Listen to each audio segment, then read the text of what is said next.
Bonjour, je suis Ousmane Capinto Camara.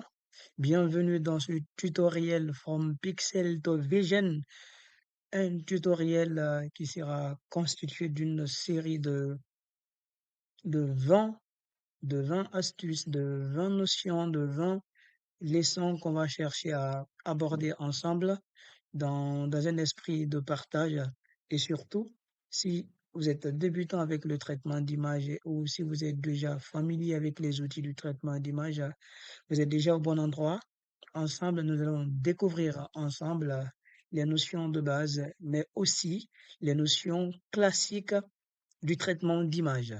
Et ensemble, on va chercher à construire ensemble des algorithmes, mais surtout des solutions qui pourraient s'adapter à vos besoins dans l'industrie, dans le médical et dans votre vie de tous les jours. Comme on le sait, dans cette ère où on est confronté à des problèmes de vision dans le médical pour détecter une maladie, pour détecter une tumeur ou pour détecter les défauts dans l'industrie, on est toujours obligé de passer par ces traitements d'image. On est obligé de passer par ces algorithmes en fonction du besoin qu'on va appeler le pre-processing qui, en gros, entre parenthèses, c'est comme le pré-traitement qu'on va appliquer sur nos images, qu'on va appliquer sur nos données, que ce soit de la vidéo, pour que nous ayons de l'information dans notre image. Allez, c'est parti. Dans cette première séance, on aura All About Histograms, tout à propos des histogrammes. Ici, on va découvrir c'est quoi les histogrammes, qu'est-ce qu'on peut faire avec les histogrammes et qu'est-ce qu'on peut interpréter avec les histogrammes et surtout, quels sont les problèmes courants avec les histogrammes. C'est parti. Voilà. Du coup, l'histogramme, ce n'est rien d'autre que la distribution de l'intensité des pixels dans une image. C'est- On va, dans ce cas, s'intéresser à une image à niveau de gris, c'est-à-dire les intensités sont entre 0 à 255, c'est-à-dire varient du noir au blanc, noir pour 0 et blanc pour 255, bien sûr pour une image en 8 bits. Du coup, l'histogramme, c'est rien d'autre qu'une figure qu'on va aborder dans les phases suivantes. Vous allez voir à quoi ça ressemble. C'est exactement l'histogramme qu'on a eu à utiliser dans les basses classes et la distribution de la population en statistiques et ainsi de suite. C'est exactement la même chose et le même concept. Sauf que c'est l'interprétation qui va différer dans notre cas de traitement d'image. Alors, sur l'axe des abscisses, on a l'intensité ou le niveau de gris. Après, l'axe des ordonnées nous indique le nombre de pixels. Et vu que les pixels sont entre 0 et 255, donc l'axe des ordonnées indique on a combien de pixels qui sont à telle hauteur, combien de pixels sont dominants, ainsi de suite. Et plus le nombre de pixels est élevé, ça veut dire que ce pixel est dominant. Ça veut dire quoi? Que plus on a de pixels qui sont autour de 0, cela veut dire que notre image a beaucoup plus d'aspect sombre là-dedans, en fait. Et après avoir su c'est quoi l'histogramme, il faut retenir que l'histogramme quand même nous permet voilà, de connaître comment les intensités des pixels sont réparties dans une image. Après cela, on va dire c'est quoi l'histogramme. Pourquoi l'histogramme? Il faut retenir que l'histogramme, on l'utilise pour analyser l'éclairage. Peu importe l'image, quand on l'a, on va de base la convertir à niveau de gris pour avoir des valeurs autour de 0 à 255, c'est-à-dire les valeurs sur un seul canal, quoi. Parce qu'on a une image en couleur, RGB, là ça fait trois couleurs, ça fait trois canaux, pardon, et les étudier, ça fait beaucoup plus de calculs. Donc de base, on convertit l'image en niveau de gris pour que les calculs soient beaucoup plus faciles et plus rapides. Alors, mais avec ce niveau de gris, on peut quand même interpréter notre histogramme. Ça permet d'analyser l'éclairage en fonction de l'histogramme. On peut dire que notre image est beaucoup plus claire ou il n'y a pas de contraste ou voilà, ainsi de suite. Il faut retenir qu'on en a besoin dans le traitement d'image. Après, l'histogramme nous permet de comprendre si une image est très sombre, très éclairée ou manque de contraste. Aussi, Ce qui est important de savoir, c'est les problèmes courants avec nos images. Et dans la vie réelle, dans la vie pratique, les images que nous acquérons à travers le microscope, à travers des appareils photo, à travers des caméras dans l'industrie, il arrive que les conditions d'éclairage ne sont pas remplies. Du coup, on peut avoir une image qui tourne vers le noir ou qui tourne vers un aspect beaucoup plus sombre ou une image beaucoup plus éclairée ou une image beaucoup plus saturée. Et en fonction de la condition de l'image, on peut avoir un histogramme. Et l'histogramme nous en dit long, pardon, nous en dit long sur la nature de notre image. Quand on a un histogramme qui est beaucoup plus penché vers le côté gauche, c'est-à-dire 0 de l'axe des abscisses, ça veut dire que l'image est noire et l'image est beaucoup plus sombre. Et un histogramme qui est beaucoup plus penché vers le côté droit, c'est-à-dire vers des valeurs hautes, ça veut dire que l'image est plus lumineuse. Et un histogramme qui est centré, c'est-à-dire centré autour des valeurs, ça veut dire que histogramme étroit. Donc, idéalement, on veut un histogramme qui s'étale, qui s'exécute et qui s'élargit autour des valeurs, c'est-à-dire des 0 à 255. Donc, idéalement, une image dans de bonnes conditions doit refléter cela. Mais ce n'est pas que ça. Ça ne veut pas dire que le cas idéal sera toujours respecté.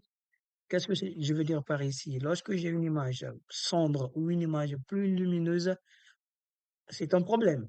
Parce qu'on ne peut pas bien détecter une tumeur dans telle image dans le médical, on ne peut pas bien identifier les défauts.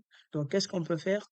Une solution pour pallier ce problème, c'est utiliser l'égalisation d'histogrammes qu'on va découvrir dans tout de suite. Voilà. Donc, les problèmes, comme je l'ai dit, on va résoudre ce problème d'histogramme penché vers le côté gauche, c'est-à-dire image sombre, ou histogramme penché vers le côté droit, c'est-à-dire des valeurs hautes, c'est-à-dire image plus lumineuse, ou histogramme étroit pour une image qui manque de contraste. Pour pallier ce problème, j'ai bien dit, on peut utiliser quoi? Le, euh, la fameuse formule de égalisation d'histogramme. C'est parti, on va coder et let's code.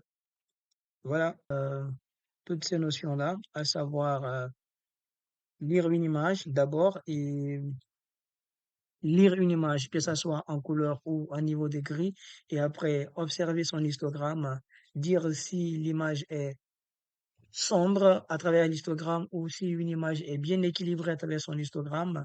Et voilà. En même temps, on va chercher à appliquer où dans le cas où notre image n'est pas totalement dans les bonnes conditions, on va chercher à résoudre ce problème à travers l'égalisation d'histogramme.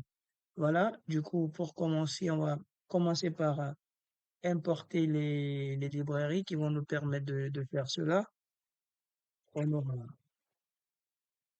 voilà, import, import matplotlib, import matplotlib,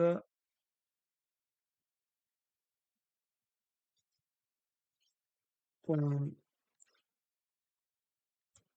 matplotlib.matplot as a plt, import NumPy as NP. Matplotlib, c'est bien pour représenter, NumPy pour manipuler les matrices et tout. Après, import CV2 as CV. Ça, c'est la bibliothèque de base pour le traitement. Voilà. Du coup, ce que je fais, dans un premier temps, on aura besoin de lire notre image.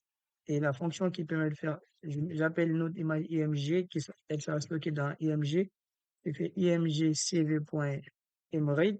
CV a des méthodes comme Hemorrhoid. Du coup, on va lire le nom de notre image. Du coup, il faut retenir que nos images sont stockées dans ce dossier IMData.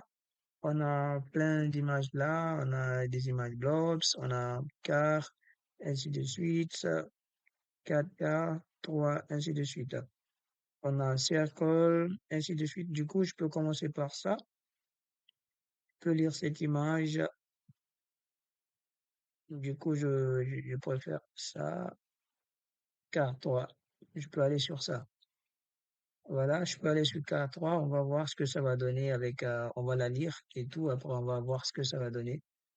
Donc, hémorroïde, c'est dans quel dossier? On va voir, c'est IMData, le nom du dossier.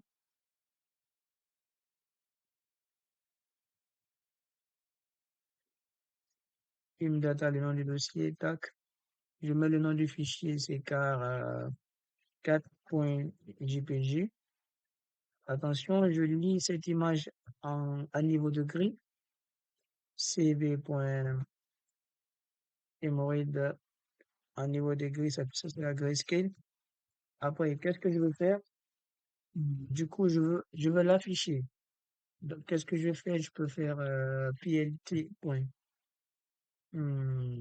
Imshow. Je fais img. Après, je fais plt.imshow. Après, je fais cmap.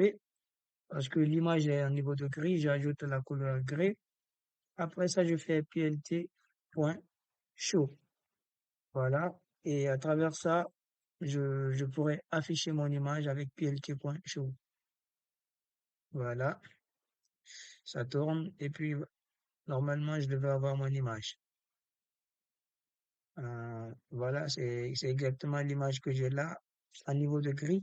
Déjà, comme on voit que l'image est un peu sombre. Du coup, on va chercher à afficher son histogramme. Vous allez voir ce que ça va donner. Je fais tac, je peux là, je viens là. Hum, je peux venir là, par exemple. Je calcule son histogramme. Je mets ist est égal. Pour calculer l'histogramme, c'est CV, c'est calc ist, mais vu que ça appartient à OpenCV, donc je fais calc ist. Voilà. Du coup, je lui passe l'image que j'ai lue, c'est IMG. Après, après avoir lu cette image, je fais, voilà, channel 0 0 parce que c'est une image en niveau de gris. Et voilà, si c'était pour, si je voulais dire en RGB, là, il faut passer 0, 1, 2. Voilà. Après, j'aurai masque. Je mets pas de masque. Ça veut dire quoi? Je ne suis pas en train de regarder une partie spécifique de l'image. Je veux l'histogramme de toute l'image entière. Après, je vais autour de 256, ça, les valeurs. Voilà. 0,256. Ça, c'est bon. Du coup, qu'est-ce que je fais? Je veux afficher cet histogramme. Je fais plt.plot. Si c'est pour une image, on fait plt.imshow.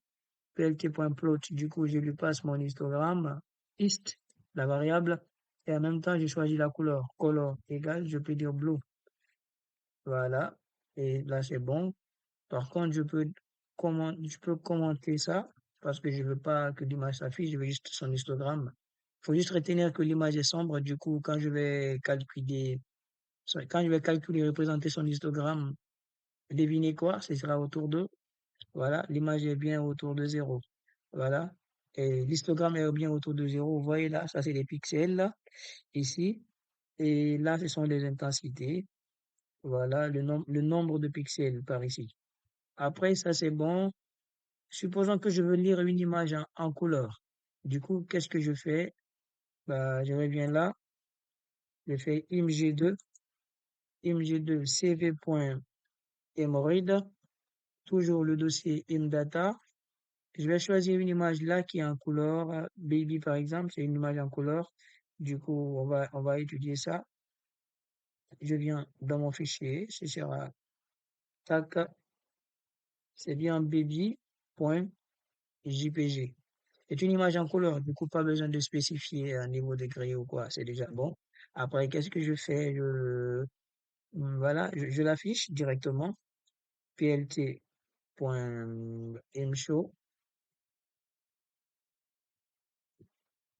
plt.mshow, je lui passe l'image, et puis c'est tout. Après, je viens là, plt.show.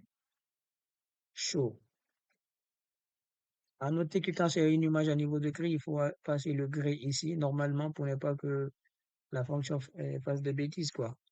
Voilà, là, je commande ça, et puis voilà. Après ça, ça fait rien, du coup, je laisse tomber. Je fais comme ça. On va lire l'image. Oh, et qu'est-ce qu'il me raconte? Ah, j'ai oublié Il m'a toujours lu l'image IMG alors que c'est IMG2. Du coup, je lui passe IMG2. Tac, voilà. Je compile.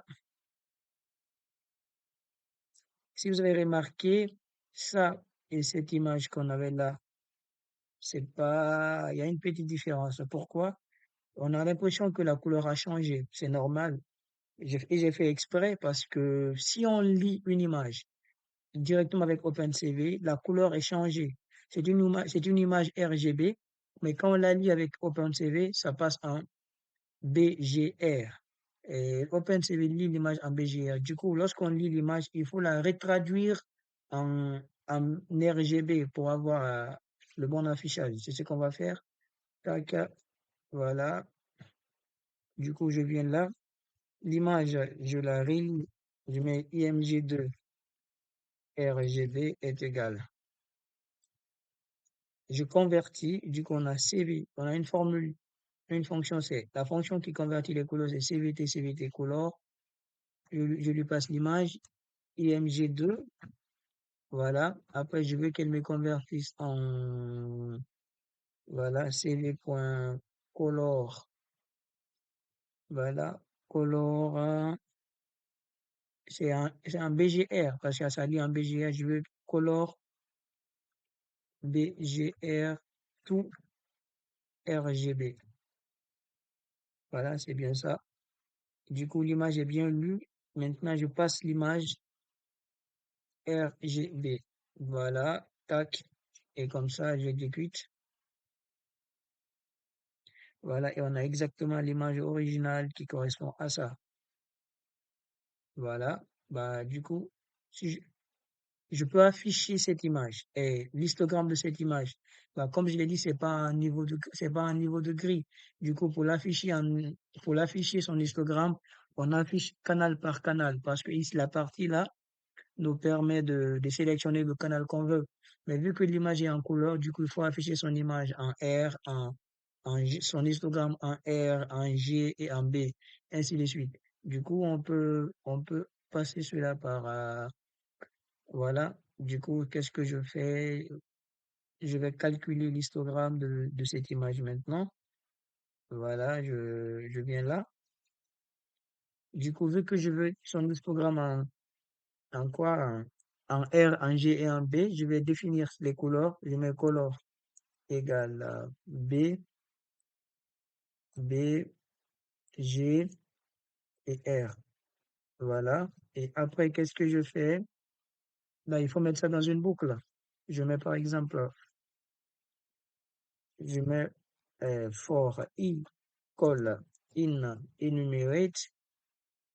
Là, pour avoir accès à tout ce qui est là, color, ce que je fais, je calcule l'histogramme pas à pas. Je fais hist R à la fin. Du coup, la même formule, c'est cv.calc hist. Voilà, on passe l'image, c'est IMG, IMG2, ça suffit largement. Après, on a, voilà, il faut quoi encore? Vu qu'on veut sur les trois canaux, donc il faut passer I, c'est-à-dire pour B, pour G, pour R. Voilà, ce n'est plus zéro. Après, on a non, parce qu'on n'a pas de masque. On veut pas l'histogramme d'une image, donc, d'une région spécifique, pardon. Après, j'ai 256, voilà. Et voilà, le range est autour de 256. Voilà, ça c'est bon.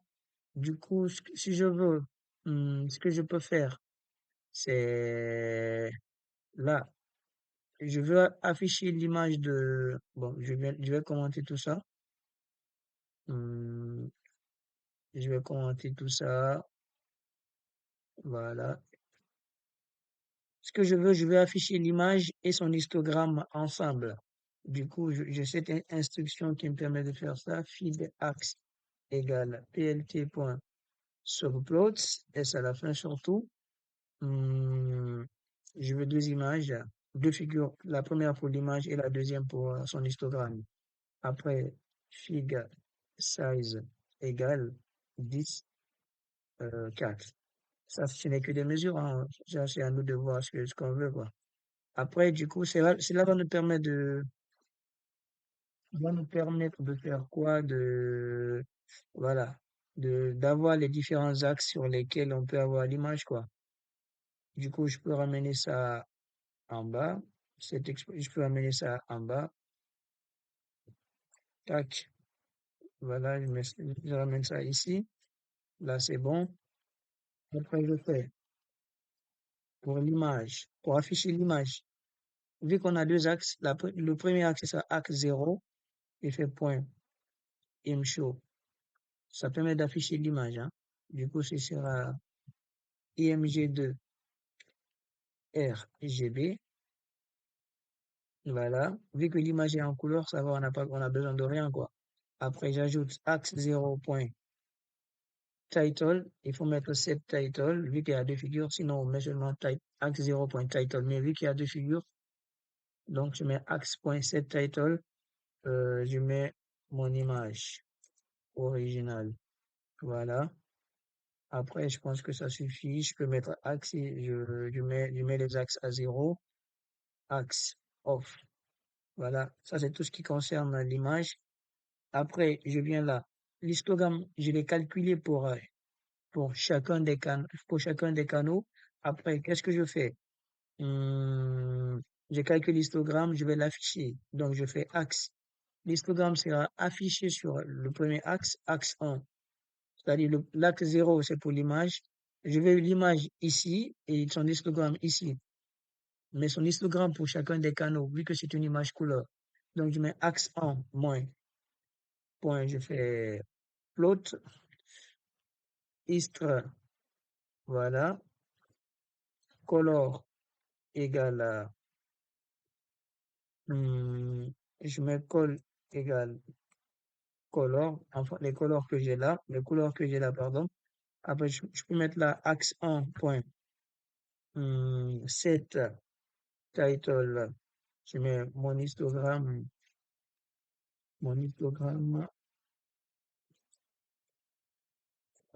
par canal. Voilà. Après, je peux aussi ajouter d'autres trucs, hein, comme un axe 1 point, X label, ainsi de suite. Je mets sur l'axe des abscisses, ce sont les niveaux de gris, ou bien je mets des intensités des 0 à 255. Après, je mets Y label, axe 1 point. Attention, il faut mettre 7 X label, la même chose. 7 Y label, je mets le nombre de pixels. Voilà, nombre de pixels. Voilà, normalement c'est bon.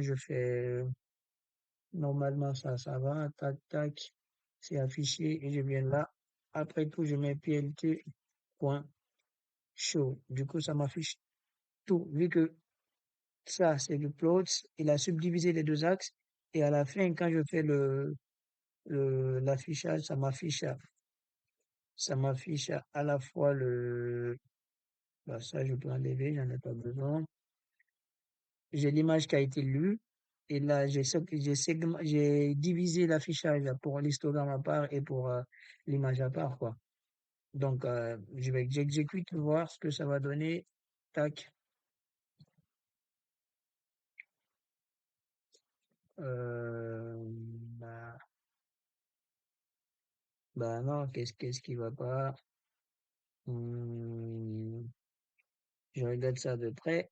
Plt.show, tac. Euh, voilà. Color, j'ai pas d'erreur normalement. Ah, il faut enregistrer. Ok, c'est bien le problème avec VS Code, il faut toujours enregistrer. Mais ok, c'est quoi l'erreur? Hop, hop, hop. Hum, alors, qu'est-ce qu'il me raconte? Hum, hum, hum. Bah, je vois pas bien bien pourquoi alors,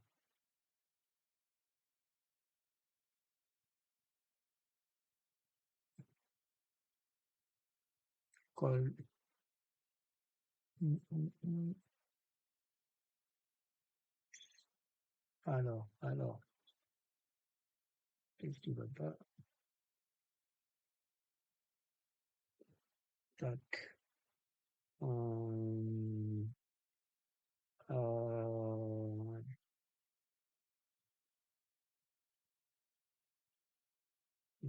là, j'ai dit, il me dit Sega, euh,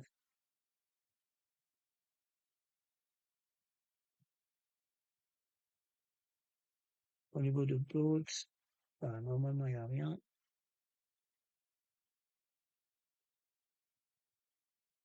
Ah, je pense qu'il y a une erreur là, il me parle de euh, color égale col. D'accord, il a eu ça. Tac. Voilà, c'est bien ça. Du coup, voilà. Là, on a notre image. On voit qu'il n'y a pas beaucoup plus il y a un grand équilibre. En fait, il y a l'équilibre entre ça et mais on voit quand même il y a plus de bleu. Le bleu est plus dominant parce que le bleu, il penche beaucoup plus vers les valeurs fortes. Et de base, on a quand même eu un bon équilibre dans l'image, quoi. Il y a le contraste, il est quand même bon. Après, normalement, si on connaît comment lire une image en niveau de gris, comment afficher son histogramme, du coup, on va maintenant se pencher sur des cas où on a des images dont les histogrammes ne sont pas au rendez-vous. On va chercher à afficher leur histogramme. Voilà. Donc, ça va donner, euh, voilà. Donc, là, c'est bon. Je pense que ça, j'ai fini avec. Pas besoin. Ça, bah, je vais commenter ça. Hum, ça aussi commenter. Euh, ça aussi commenter, voilà. Du coup, je vais juste travailler avec une image à niveau de grille. Une image un peu plus en couleur qu'on va convertir à niveau de grille. Du coup, je prends ça. Voilà. Ça suffit largement. Je prends ça. Déjà, j'enregistre et j'exécute.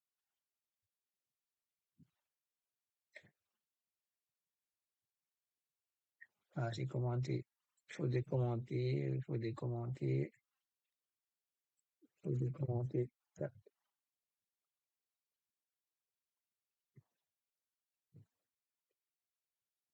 Oh, euh,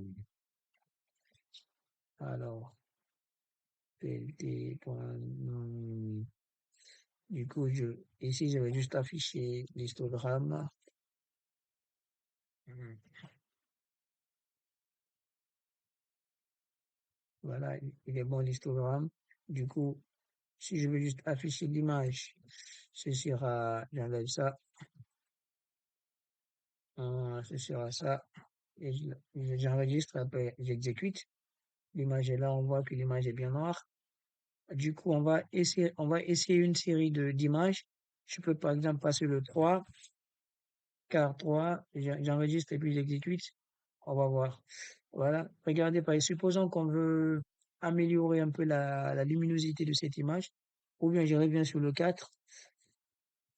Je reviens sur le 4 que je vais chercher à égaliser son histogramme. Du coup, ce sera, tac. Voilà, ça c'est bon. Du coup, je laisse tomber l'affaire de l'afficher et tout. Histogramme, pas forcément besoin. Là, pas forcément besoin aussi. Du coup, ce que je vais faire, je vais égaliser l'image. J'appelle image 2. L'image 2 sera égale à CV point. Je vais égaliser l'histogramme. Ça va donner, voilà, je lui passe l'image. Et mon image IMG que je vais égaliser. Du coup, ça c'est bon. Après, je vais afficher les deux, c'est-à-dire l'image là, l'image ci et son image corrigée. Du coup, je peux juste m'inspirer de ça pour l'affichage. Je peux prendre ça. Bah, je peux venir là, j'écris vite fait. Hmm, voilà, je fais comme ça, je prends ça, je prends ça que je vais adapter.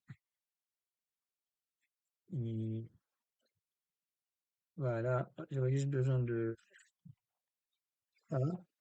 Après, pas besoin de couleur. Voilà, pas besoin de couleur et tout ça, non, pas besoin, pas besoin. Juste de l'axe. Voilà, c'est juste de l'axe que j'ai besoin. Après ça aussi, pas besoin. Voilà, normalement pas besoin. Voilà. Du coup, il reconnaît pas axe. Il faut que je déclare une variable. Donc, je fais fig axe qui va me permettre de regrouper les deux. Fig axe, ce sera plt.sub, subplots que je vais passer, voilà, en deux, parce que je veux deux figures. Après, je fais fig size égale, je mets 10,4 de base. Ça, j'utilise souvent. On est libre. Vous êtes libre en fonction des mesures que vous voulez. Là, je lui passe IMG. IMG, c'est ça. Je mets mon image originale. Après, voilà. Ici, je viens. La même chose, c'est une image. Donc, je mets encore ImShow. Je mets l'image. J'ai mis image 2. Voilà. Ce sera, là, je vais mettre mon image corrigée. Mon image corrigée. Voilà. Et là, normalement, c'est tout bon, quoi. Du coup, j'ai ça. Tac. Voilà, c'est parti. Là, qu'est-ce que je fais? J'ai mis mon image à niveau de gris, IMG. Voilà, bah, son histogramme, bon, on n'a pas besoin vu que je l'affiche pas. Après, j'égalise son histogramme pour avoir une image beaucoup plus, un peu plus claire. L'image c'est car 4, hein. Après, je fais figure 4 AX, tac, et puis je veux afficher les deux. Voilà, c'est ça la syntaxe. Du coup, je fais comme ça. Ah, voilà. Du coup, il m'envoie une mauvaise couleur. L'image est à niveau de gris, mais il faut préciser la couleur en fait. Du coup, je fais comme ça. Et quand je fais ImShow, il faut lui passer l'argument CMap égale à gray. Voilà. Je renvoie la même chose. Ici aussi, ça doit être normalement CMap égale à gray. Voilà. Tac. Voilà. Et là, on a mon image originale. Du coup, j'ai cherché à corriger l'image avec l'égalisation d'histogramme. Regardez ce que ça donne. Le résultat n'est pas bon. Ça veut dire que parfois, l'égalisation d'histogramme peut ne pas marcher parce que j'utilise une égalisation d'histogramme généraliste, c'est-à-dire beaucoup plus générale. Et là, l'égalisation d'histogramme peut apporter du bruit. Et quand ça apporte du bruit, ça peut amplifier. Regardez là, on avait juste une petite phare, mais là, regardez, elle devient une grande phare. Il y avait juste une petite image ici, mais là, regardez, elle est amplifiée. Il y a beaucoup plus de bruit. Et là, parfois, c'est pas bien. Ça peut surestimer notre image. C'est pas ce qu'on veut. C'est pourquoi on a une autre solution qu'on va appeler cette solution, c'est l'égalisation d'histogramme. Ça, c'est égalisation d'histogramme global. Voilà. Après, Attention, c'est pas le bon espace. Ça, c'est égalisation d'histogramme global. Du coup, on a une autre solution qu'on va appeler égalisation d'histogramme adapté. L'histogramme adapté, je l'appelle comme ça, c'est plus facile par le CLA.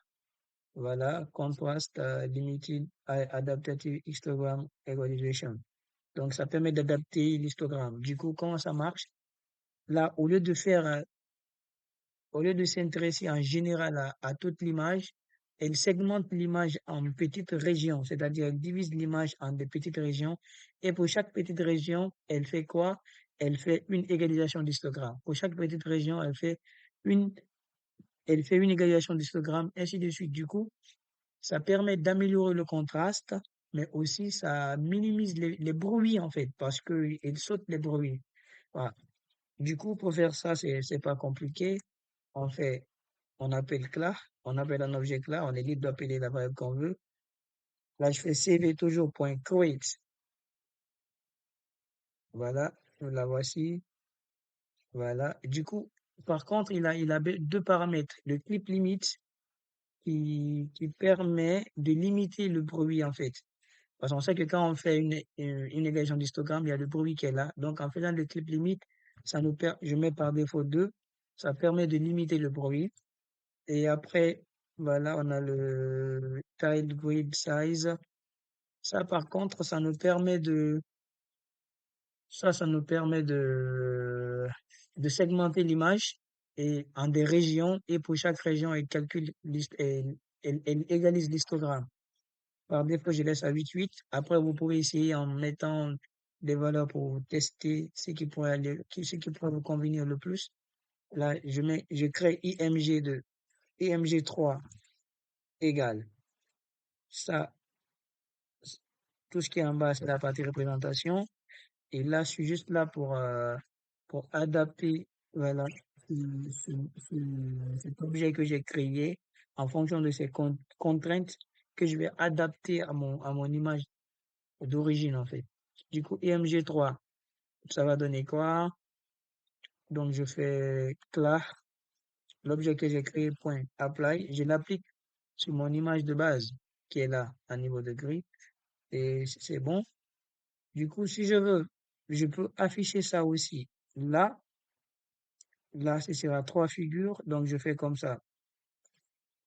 Je change à trois, et après, normalement, c'est bon. Hum, voilà. Ça, c'est bon. Du coup, 3, 10, 4, c'est bon. Il faut juste créer un troisième axe, quoi. Mon image corrigée avec histogramme global. Je vais créer la même chose, mais cette fois, hum, je copie, je colle. Cette fois, ce sera IMG. Cette fois, ce sera IMG3. L'image que j'ai cherché. Mon image corrigée avec un histogramme adapté. Avec, avec égalisation, histogramme global, avec égalisation, histogramme adapté. C'est ça. Là, je mets 2. Voilà.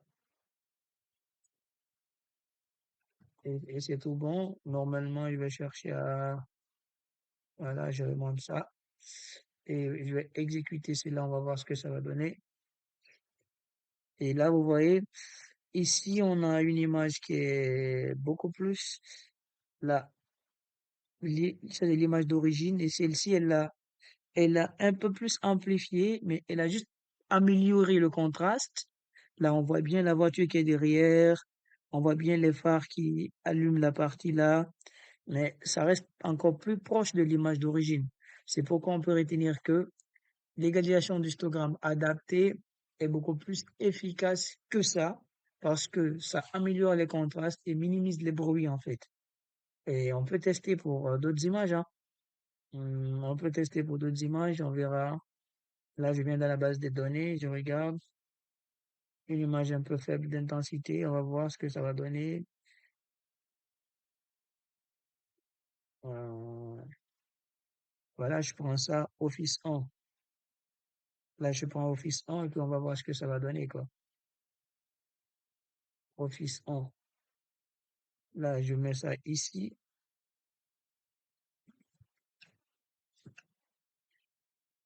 Office, Office 1. Normalement, c'est bon. Tout est bon, tout est OK. Bah, j'exécute. Voilà. Après, là, ça dépend. Et ici, il a beaucoup plus amplifié. Parfois, en amplifiant, on peut manquer quelques informations. Mais là, regardez, il est beaucoup plus fidèle. L'égalisation d'histogramme adapté est beaucoup plus fidèle à l'image d'origine, quoi. Voilà. Je pense que c'était tout pour ce tutoriel-là. Et merci d'avoir suivi jusqu'à la fin. Si vous avez des questions, n'hésitez pas à me les envoyer par commentaire et je n'hésiterai pas à vous répondre. Et surtout, merci et à bientôt pour la prochaine séance. Au revoir.